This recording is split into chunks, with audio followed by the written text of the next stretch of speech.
Hi, welcome back to Taking the Lead. As you know, Taking the Lead is our video podcast where I get to share my friends with you. Now, of course, they're not just my friends. These are truly respected leaders from the worlds of communications and PR, and they're good at what they do in PR and communications, but I share them with you because of their leadership knowledge. And I'm so excited to share someone with you today, Danielle Devine from Johnson and Johnson. She is now the global leader, enterprise and innovation communications, Johnson and Johnson. But let me share some of her previous titles. Previously, she was global leader, enterprise strategy and communications. She was vice president, enterprise strategy and communication. So she got the S when she got that promotion, all right. And previously the VP of public relations from the J&J family of consumer companies. But like many of the folks on the podcast, we go way back. She was VP at Lippy Taylor, but we worked together. We don't need to say how many years ago, when she was director of Marina Mar Communications. And to this day, we talk about Marina and how much she inspires us still. That said, welcome to Taking the Lead, Danielle Devine. Thank you so much, Ken. It's exciting to be here. It's great. I even got, dressed. Look at that. Well, we're not going to see if we're in sweatpants or anything. I will neither confirm nor deny. Maybe I'll get some Taking the Lead sweatpants and we'll send it to all the guests. Anyway. Oh, I would love that. Okay. You heard it here first, folks. Okay. So let's start at the very beginning. What are the top 3 leadership tenets, skills that got you through that initial phase of the pandemic, which is now, in the rearview mirror around a year ago? Yes, almost a year ago. So I think there were such a number of dynamics at play, but one of the things that at Johnson & Johnson, we have, as you know, a lot of different operating companies, a lot of different messages, a lot of different communicators. And the idea of really setting clear prioritization for the organization and really digging in and speaking with a singular voice like we never have before. It was really the first time in our history we had a single message, and it was all around COVID, all around Johnson & Johnson being built for times like this.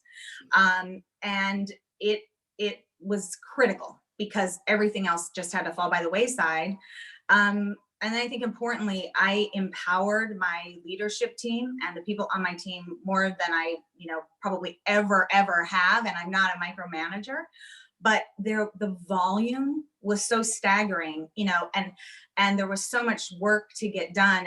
And I also had to kind of simultaneously lift up and really try to see the forest for the trees, because there wasn't a single thing that was staying the same. Everything externally, internally, it was all new. And so that empowering.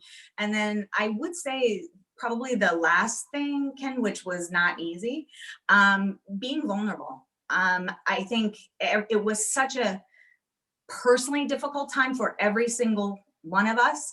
And it just didn't feel authentic to me to kind of, just charge on through but to be vulnerable and to acknowledge, very early days, COVID, I lost a dear work colleague, someone who I spent, every day with. And then it just kept stacking up, right? Everyone had different losses and everyone was trying to adjust. And I think,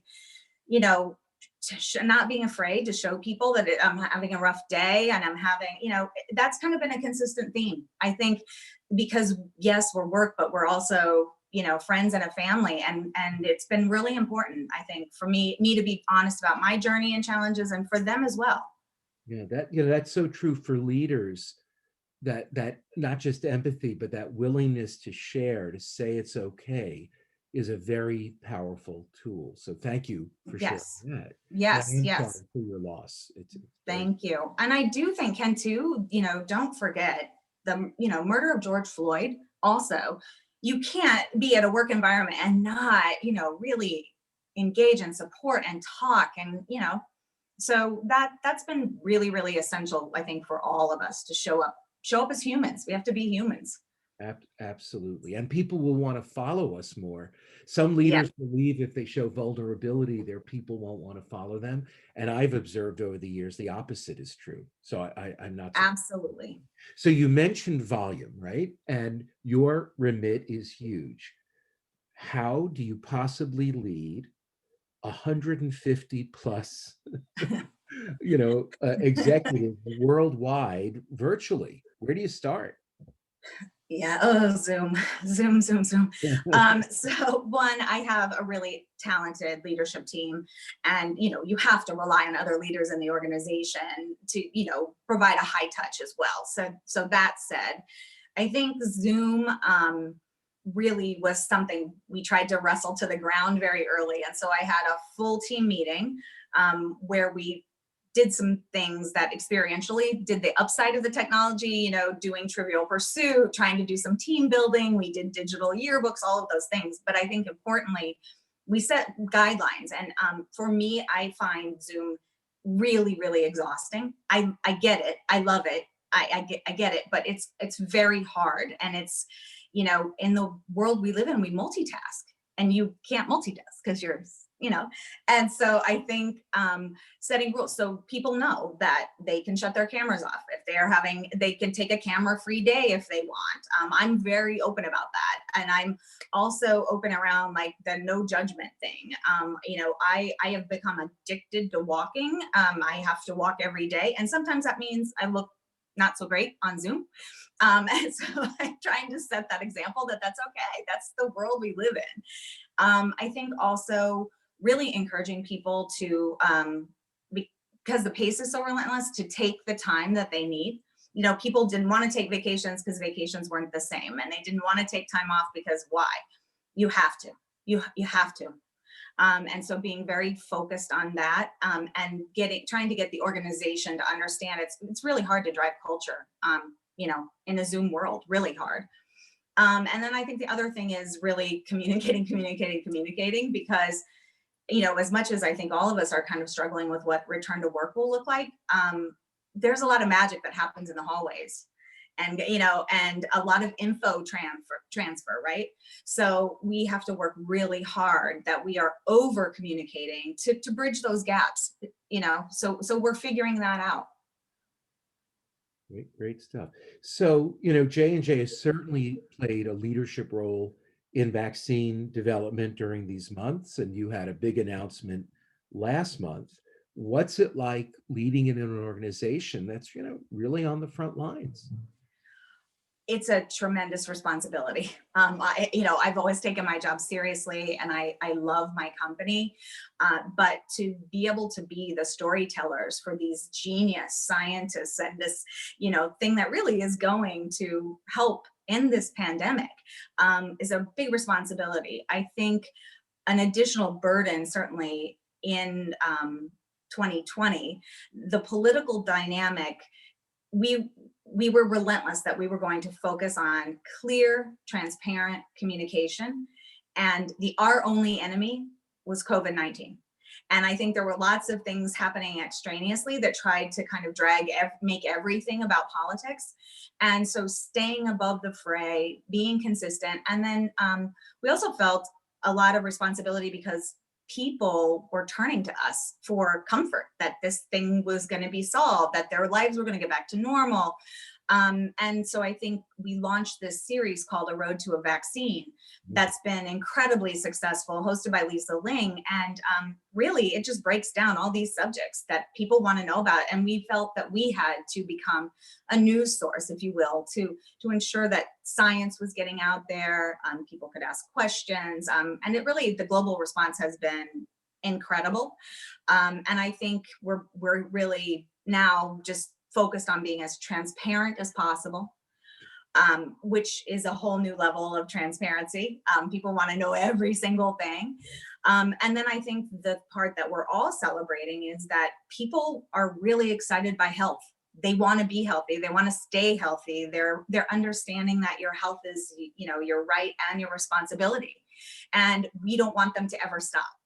We want that to be one of the things post-COVID. We're excited that people want to know everything about a vaccine. They want to know, and we hope they keep that kind of engagement. And that is part of what we're taking seriously as our job, is to do that. So, we're all, I think, feeling more encouraged. There's a different feeling out there. There's optimism. At the same time, we are going to be in this COVID, post-COVID, whatever you want to call it, environment, for some time. And many people are exhausted. So what are you applying specifically, not so much from what you shared about during the launch, so to speak, of COVID-19, but what are you doing to lead through the next few months or the next many months when there still is a feeling of some uncertainty and, again, maybe exhaustion? I think number one for me has been, I have got to acknowledge the unbelievable work. And I'm good about saying, great work, but I'm trying to take it to a new level, because it's not just the work product, it's the way that people are collaborating. It's in what circumstances they're doing this in. So I think it just you can't say it enough, saying thank you and telling people just they're about their incredible work. I think also advocating for your team.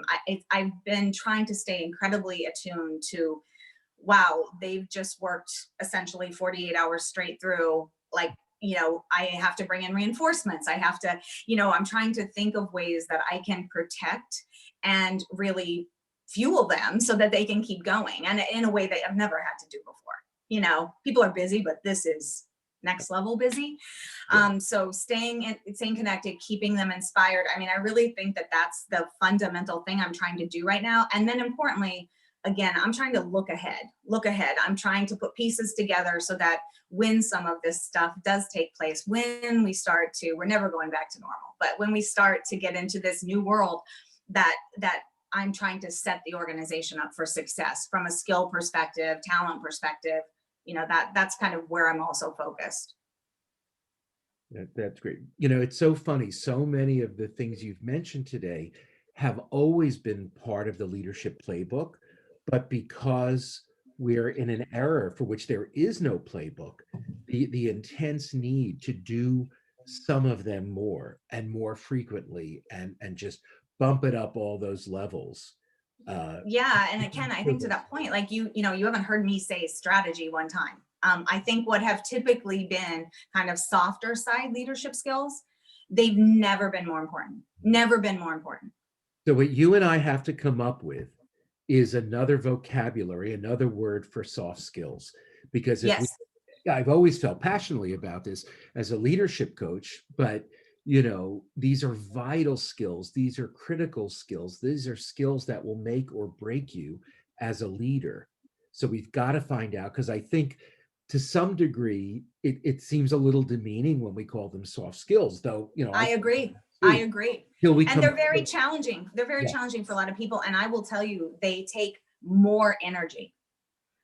They because they're personal, right? And it's a lot, but it is essential right now. It's essential. It takes energy, it takes time, it takes thought, and it is absolutely worth it. It is an investment, I believe, because the level of followership you will get during challenging times, if you can tap these vital skills, you will just get benefit over and over and over. So this feels like a great place to wrap up. Thank you so much, Danielle Devine. I appreciate you. I always have, but you've really inspired me today. So keep at it. Good. Thank you so much, Ken. You've always been a great mentor to me, and it's wonderful to connect with you. I love this platform. And let's get that soft skills book together. Yeah, absolutely.